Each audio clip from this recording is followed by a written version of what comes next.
Hola, creo que está grabando ya, creo que ya está en directo. Bueno, hola a todos, hola a todas.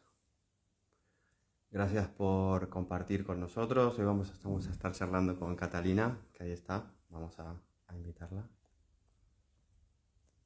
A ver, aquí, aquí. Uy, no me sale. Todavía no me sale. A ver si sale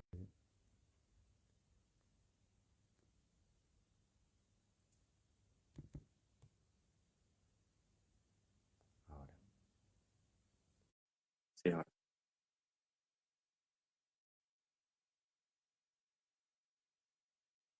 Porfa, si nos pueden decir si se ve y se escucha bien, aunque va un poco raro, creo. No lo sé. Ahora, a ver aquí.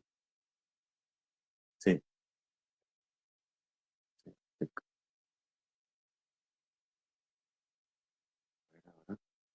Te la había enviado, me la aceptó, ahora me la enviaste, la acepté, pero supongo que ahora se conectará.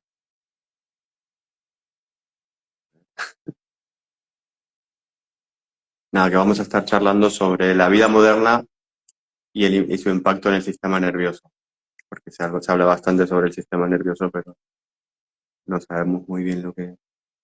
Voy a volver a invitarte o a aceptar la invitación, Catarina, porque ayer me pasó lo mismo, tarda un poquito, a ver si hay suerte. Otra vez. Me pone lo mismo que ayer, que no puedes unirte y después de eso, en teoría, a ver, vamos a probar.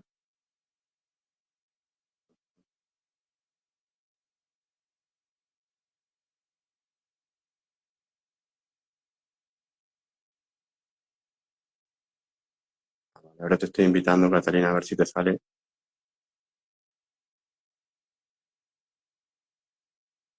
Vale, estás aquí. No,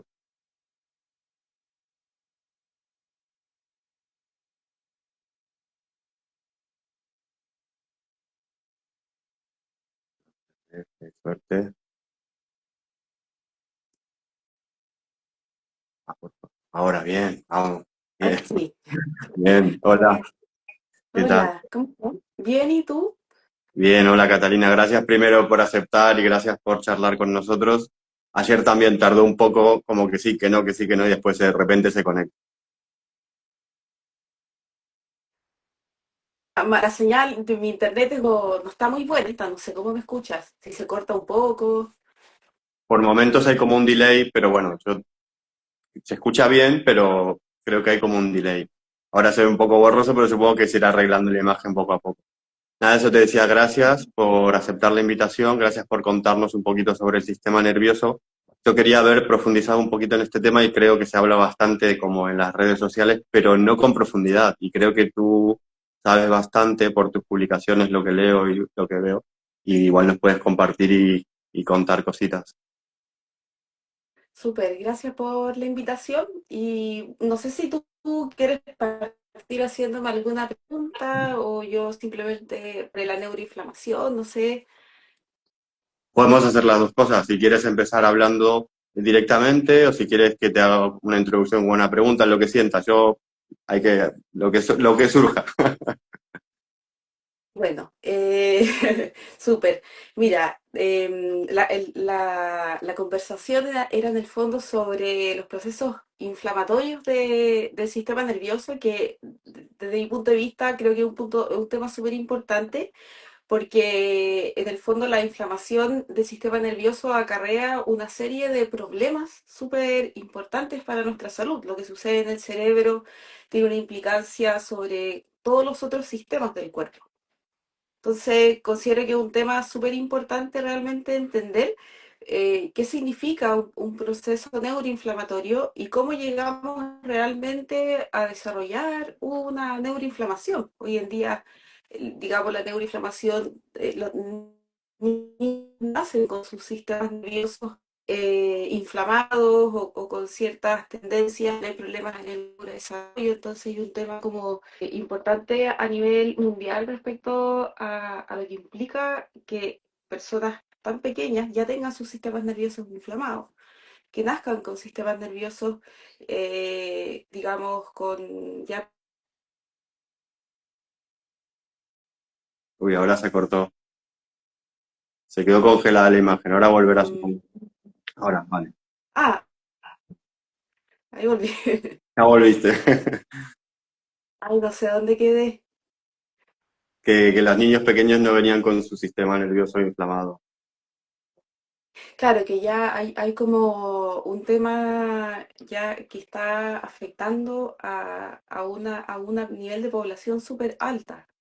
Es como, en cierta forma, estamos socialmente, la mayoría de las personas que viven, sobre todo en ciudades modernas, industrializadas, son mucho más propensos a desarrollar procesos neuroinflamatorios, porque en el fondo podríamos considerar que es una patología moderna, una problemática del cerebro que es moderna y que está directamente relacionada con el estilo de vida, los entornos en los que vivimos, la exposición a una alimentación, por ejemplo, muy ultraprocesada, a toda la cantidad de campos no nativos eléctricos, toda la sobrecarga de electricidad de las ciudades, de las casas, esas frecuencias electromagnéticas que no son nativas para nosotros. Hay que partir de la base de que el organismo humano es un organismo que vive bajo, o que se desarrolló más bien bajo condiciones muy distintas a las que vive ahora el humano moderno.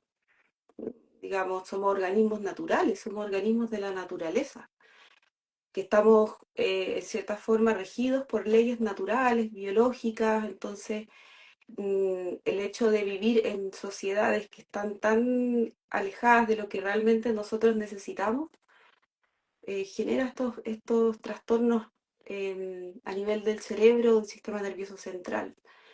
Entonces, esto se condice muchísimo con todo el incremento de las patologías neurodegenerativas, Alzheimer, Parkinson, ELA, y digamos que esas enfermedades no empiezan en el momento en el que te hicieron el diagnóstico. Empezaron hace 20 años atrás. Una persona con Alzheimer empezó, o con una patología neurológica, lo empezó a desarrollar mucho antes de llegar al diagnóstico. Lo que pasa es que no se puso atención a los indicadores que, no sé, las primeras faltas de memoria o como cosas que uno normaliza, como vivir todo el tiempo estresados, no dormir bien, como que esas son señales que uno tiene que atender, porque eso va a llevar inevitablemente, si yo continúo en eso, a encontrarme en algún momento con un diagnóstico de ese tipo. Entonces, las depresiones, eh, la estadística es como 350 millones de personas en el mundo están diagnosticadas con depresión y reciben fármacos. Entonces, como las estadísticas son como muy impresionantes también respecto a la salud mental, y eso también está dentro de un marco de una neuroinflamación. O sea, digamos, la depresión es el síntoma, por decirlo de alguna manera, de lo que eso está desarrollándose sobre un sistema, sobre un cerebro neuroinflamado, un intestino inflamado. Entonces, además que está esta relación entre el sistema nervioso, el cerebro y el intestino, que es una conexión que funciona a través del nervio vago, del torrente sanguíneo, de toda la transferencia de hormonas también que van comunicando el sistema nervioso con el cuerpo, metabolitos que comunican. Entonces, la información es eferente, pero también viene del cerebro hacia el cuerpo. Entonces, un sistema digestivo, un intestino en disbiosis, con inflamación, con desórdenes en la microbiota, también va a señalizar, va a enviar esa información al cerebro de inflamación, y también en el fondo, y el cerebro retroalimenta la información y se mantiene. O sea, digamos, uno habla de neuroinflamación, pero es una inflamación sistémica. El cerebro se inflama y señaliza a todos los otros sistemas que tienen que estar en ese estado. Y es importante entender qué es la inflamación, porque uno habla de inflamación y a veces uno dice, pero ¿qué es la inflamación? Es el, dime, Que ¿me te quieres quería. decir algo? Yo me Sí, pongo quería. el play. No, no, adelante, adelante, perfecto. Pero simplemente quería añadir que también a todo lo que has dicho, que es la parte física de alguna manera, tenemos que agregarle la parte emocional, que también hace una influencia enorme sobre todo lo que está pasando Tremendo. dentro del organismo. Claro, totalmente, porque las emociones son experiencias biológicas, son de la biología. Uno piensa que una pena es una experiencia etérea del pensamiento, pero en verdad es fisiológica, se manifiesta a través del cuerpo. Entonces, tener un sentimiento de rabia sostenido o de miedo sostenido en el tiempo va también a generar en el cuerpo una inflamación, porque eso también en el fondo el exceso de cortisol, de adrenalina, de hormonas del estrés van a promover un proceso inflamatorio dentro del cuerpo. En su exceso van a intoxicar al organismo. El cortisol en exceso es una toxina para el cerebro. El estar siempre ansioso genera exceso de glutamato en el cerebro y se produce una excitointoxicación. Te terminas intoxicando por un estado de constante excitación nerviosa, que es el estado de ansiedad, de hipervigilancia, de estado constante de simpatía, de alerta. Entonces, eso tiene que ver como, obviamente, con este aspecto emocional y con la capacidad de nosotros como ser humanos de autorregularnos. Entonces, hay un componente emocional importantísimo. Totalmente. Y ahora si quieres, para volver ahí, que luego si quieres retomamos con las emociones, que está todo interconectado, ¿qué es la inflamación? Que ibas por Ya, ahí y te corté. bueno, muy bien. Yo me voy por yo digo, yo siempre estoy en el mismo árbol, pero me empiezo a ir por las ramas, pero siempre estoy en el mismo árbol. Pero qué El bueno que me sistema estás nervioso, el sistema nervioso central es como un árbol con ramas también. contigo. Me voy diversificando, pero qué bueno que me llevaste al punto. Claro, la inflamación es importante entenderlo porque a veces uno entiende la inflamación, mucha gente lo entiende como algo visual, como algo un crecimiento de un tejido, algo que yo puedo ver. Entonces, la gente considera, muchas veces hay personas que consideran que un proceso inflamatorio tiene que ver con eso y en realidad los procesos inflamatorios son mecanismos bioquímicos del cuerpo. Entonces hay procesos inflamatorios que pueden ser súper imperceptibles en ese sentido, o sea, tú puedes como no percibir los síntomas. Un proceso inflamatorio, por ejemplo, un estado de inflamación crónica de bajo grado, porque la inflamación tiene grados, puede implicar como, no sé, tienes dolores de cabeza que van y vienen, o te resfrías constantemente, o estás muy cansado, la fatiga crónica. Eso es una inflamación y tú puedes no ver ese crecimiento como del tejido en el cuerpo, pero a nivel bioquímico hay constantemente en el cuerpo una respuesta de defensa, de protección que puede suceder ante una amenaza real, imaginaria, una metainflamación. El cuerpo se inflama en una ausencia de algún patógeno, de algún virus, pero a veces el cuerpo tuvo un virus y se genera una reactivación y en ausencia del virus el cuerpo queda como activo.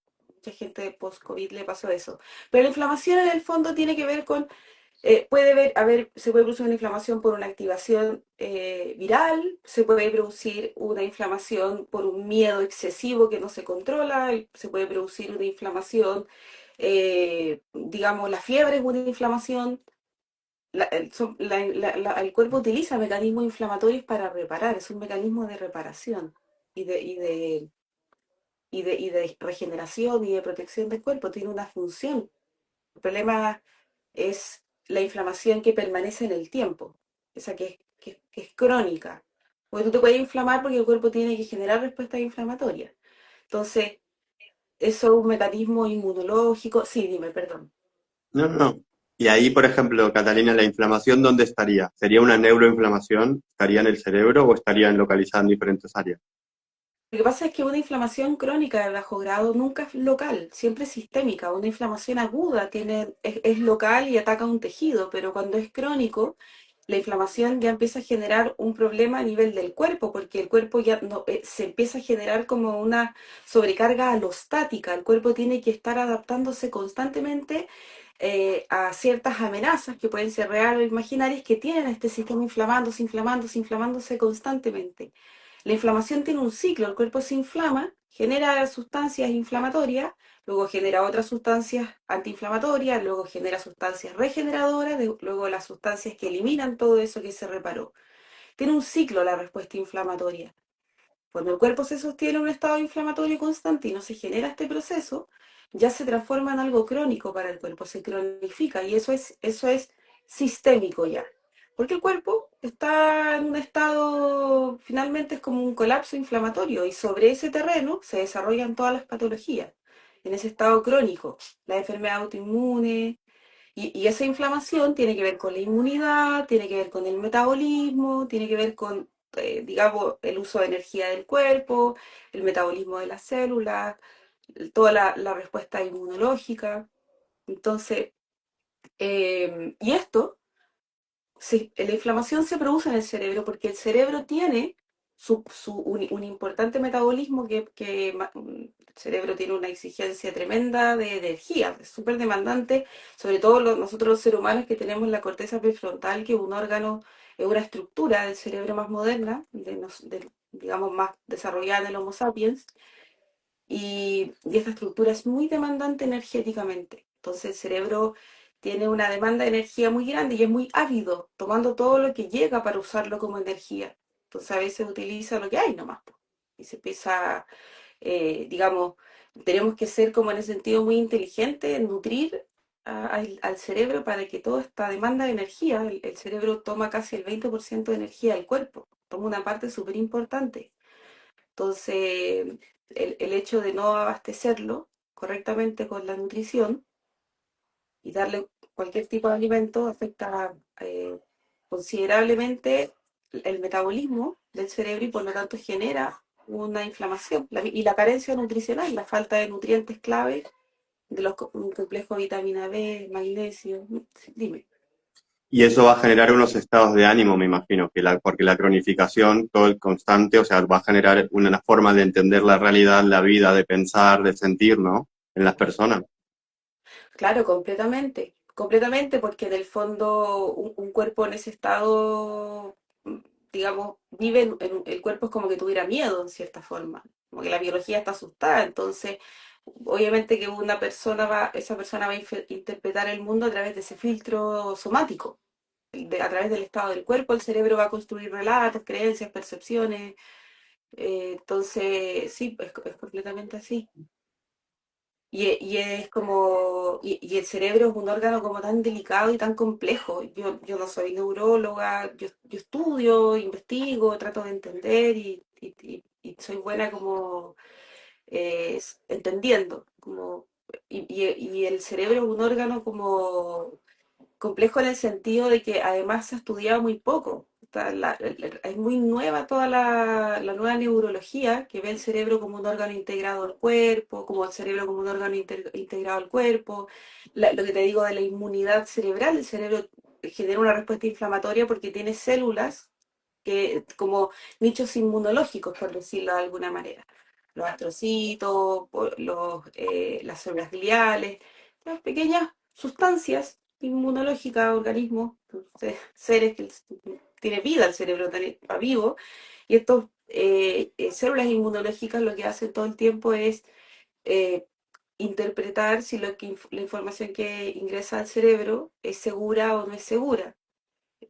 Ellas regulan la respuesta inflamatoria del cerebro. Y estas células, en un contexto inflamatorio, están súper activas, generando constantemente un perfil de respuesta inflamatorio. Entonces, nuestro cerebro todo el rato genera sustancias de inflamación. Y eso es como heavy para el cerebro. Claro, pero esas sustancias de inflamación, de alguna forma, son una respuesta de alerta, ¿no? Constantemente, pues si estamos pensando, estamos como en una rueda pensando de una manera determinada porque estamos inflamados crónicamente, es como difícil salir de ahí. ¿Qué Claro. tips nos podrías brindar como para de alguna forma salir de ahí? Entiendo que la nutrición es esencial, Mm. pero Bueno, lo que de todos los tipos, no solo nutrición alimentaria, sino que también de pensamiento. claro, totalmente. Y aparte que, como te decía de un comienzo, aquí la génesis de todo esto está que estamos instalados en una sociedad moderna, industrializada, atiborrada de gente. El ser humano la gran mayoría del ser humano, no todos, pero un porcentaje importante está concentrado en ciudades, bajo sistemas de luces artificiales, llenos de cablerío por todos lados, los cables, digamos que sobrecargado de estímulos, sobrecargado de preocupaciones, con un cerebro que está todo el tiempo teniendo que responder a las demandas del mundo. Hay estresores invisibles, la luz azul de tu oficina, de tu casa, estresores invisibles, el wifi prendido toda la noche o el celular al lado de tu cama. Y eso va sobrecargando también a tu sistema. Entonces, hay muchas formas que nos están dañando, de las cuales también nos hemos hecho súper dependientes, como el internet, el celular. Entonces, ahí lo único yo siento que realmente nos lleva hacia un proceso de autosalvarnos, autorrescatarnos de este ritmo de vida, es la conciencia sobre nuestra forma de vivir. Y esto no se trata de, ahora voy a cambiar toda mi vida completamente, sino como ir empezando a observar también tu propia vida y como con qué te estás sobrecargando realmente, con qué estás sobrecargando tu sistema nervioso. Empezar a hacer primero siempre un proceso de autoobservación. No es corregir hábitos por corregir, tiene que haber una capacidad de observarnos a nosotros mismos. Entonces, y bueno, como desde el punto de vista muy como concreto a tu pregunta, el ambiente de luz es súper importante, que una persona esté todo el tiempo expuesta a la luz brillante, en la oficina, luego en la casa, estímulos celulares.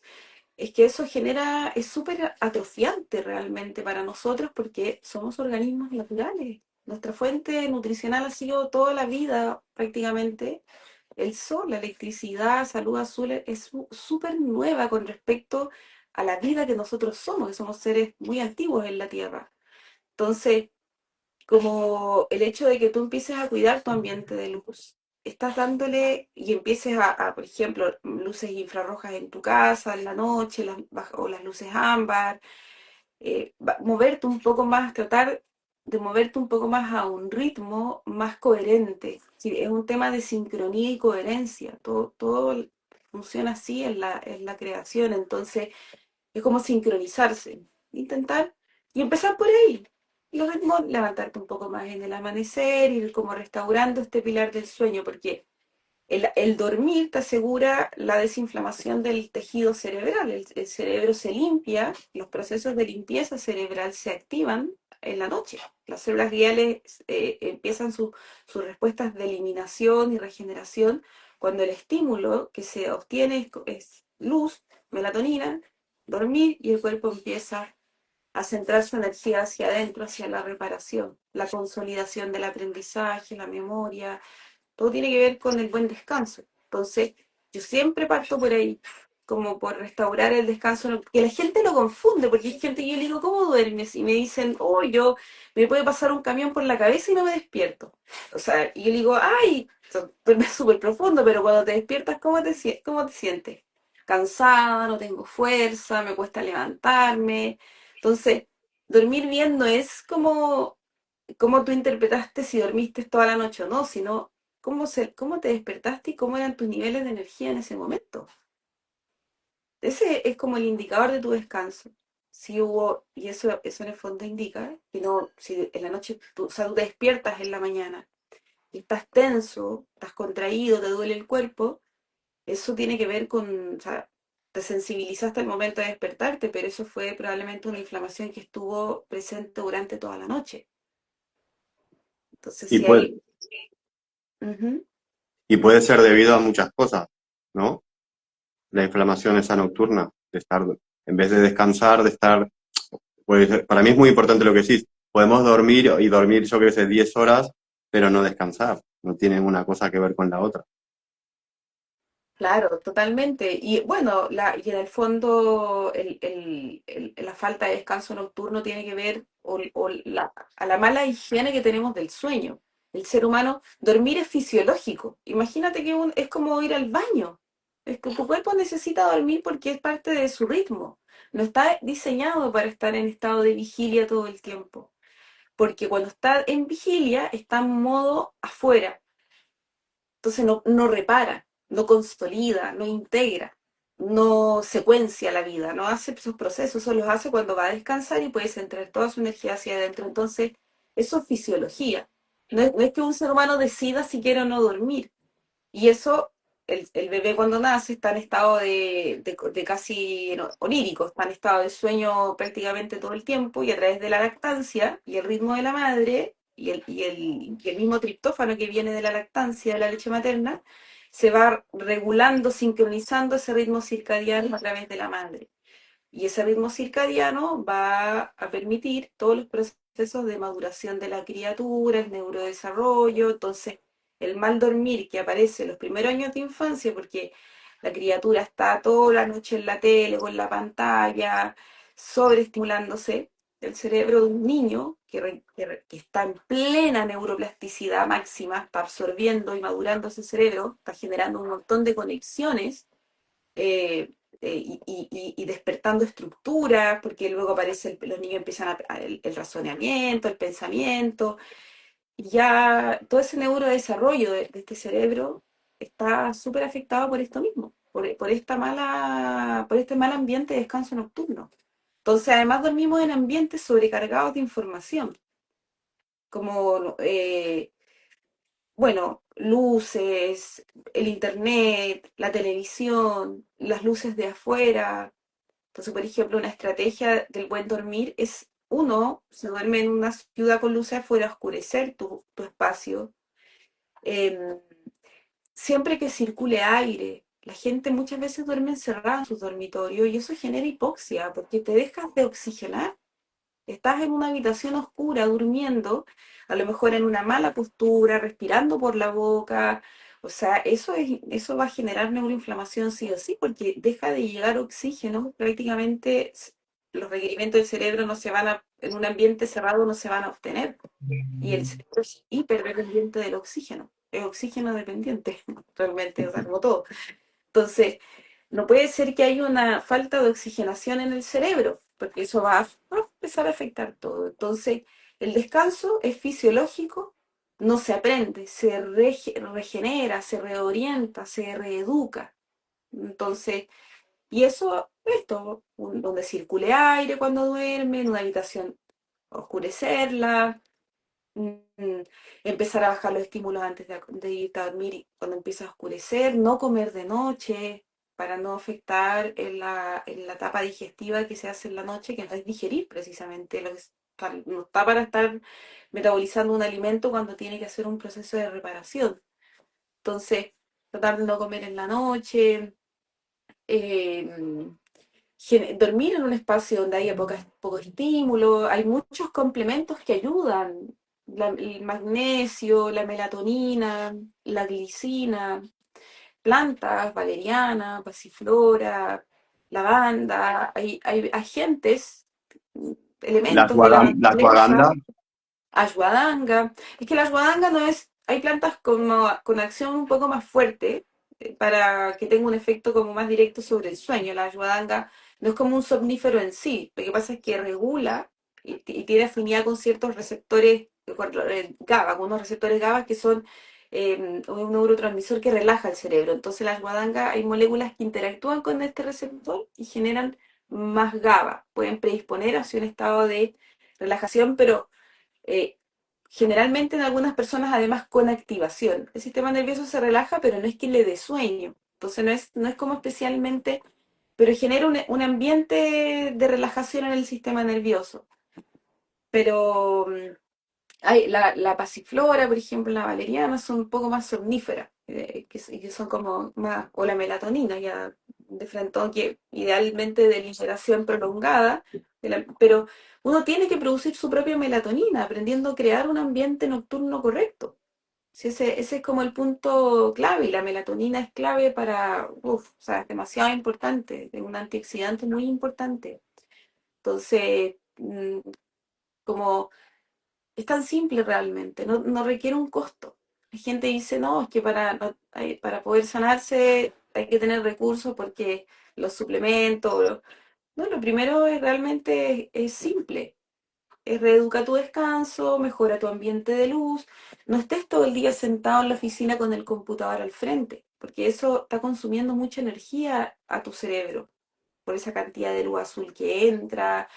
Es estresante si tu postura además corporal sentada no es la correcta, entonces puedes pararte cada 1 hora, abrir una ventana, mirar la luz 5 minutitos, 3 minutitos, hacer unas respiraciones, tocar tu corazón, mover tu cuello, como traerte de nuevo a la presencia, sacarte de ese estar ahí como absorto en esa como inconsciencia en la que uno se ve arrastrado en el día a día. Entonces, uno se tiene que traer a la presencia.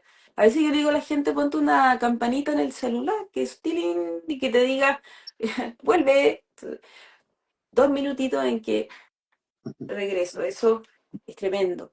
Y lo otro, no, no dejar de aprender, no dejar de aprender.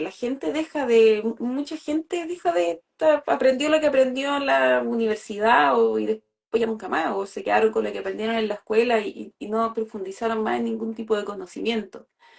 Y uno tiene que mantener uno tiene que nutrir a su mente, hay que mantener activa la memoria, aprender cosas nuevas. Es una forma de mantener dinámico a este cerebro, creciendo todo el tiempo, manteniendo esa capacidad neuroplástica de aprender. Entonces, todos los días leer algo nuevo, aprende algo nuevo, apréndete algo de memoria, apréndete un poema, apréndete una canción, aprende a tocar guitarra, no sé, aprende cosas nuevas.